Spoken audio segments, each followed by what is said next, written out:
بناوی خودی مزن و دلوان بینری تجا صلابت خودی سرن گوبن کسل معنی ادوی جانه دا هندک جارا توشی شکستنا نبید یا هندک شاشی و خلطی انجام ندابن اوش جانو از منو تاقی کرنه مروف تیدا داربازید بیتن هندک جارا مروف دی تیدا سرکفتی بیت هندک جاراش مروف دی تیدا شکستنی تو مارکتو دی هلنگی بیتن بر هنده یا گرنگه هندک شکستنی تین هندک خلطی و شاشی تین دم مروف توش بوی نوکت نفسر هزرا مروفی مروف گلک بیتیشتن و ریا مروفی گلک نزن بیت مروفی گلک بی طاقت کن و جانا مروفی یا افرو المروفی دیکردن اف خلطی و شاشیت هنه اوید نفسر هزرا مروفی کو وی رنگینه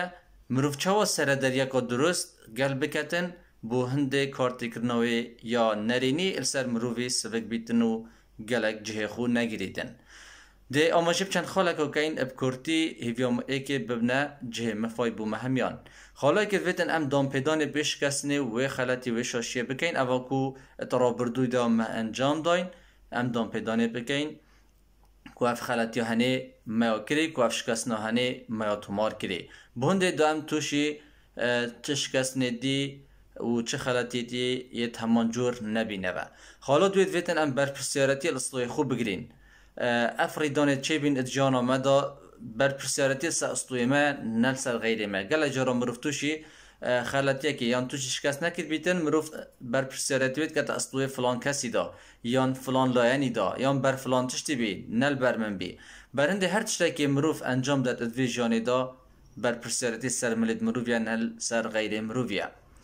خلاصه هر تشتکی وی رنگی ته تفسیر زرا مروفی شکستن بیت خلاتی بیتن مروفی پیشینی تنادیب کد اوه بیا رابردو بیا ازمونه کل سر ازمونا جانا مروفی برهنده رابردو نازفریت اوه برهنده ویتن ام هزرهنده بکین کو اف تشتکه بیا رابردو نازفریت اوه ویتن ام سحکینه کاده چوا بخو مفای الوی رابردوی ورگرین برهنده خالا چاری ویا درمایی که ام بین پندو وانه و مفای الوان شکستن و وان خلاتیت کو مروفی انجام داین از جانا خدا کد دل ایش بینه وید مروف بهتن توبه کلی بکتن اگر گناهک بیتن و یا دویش مروف بهتن راز بکتن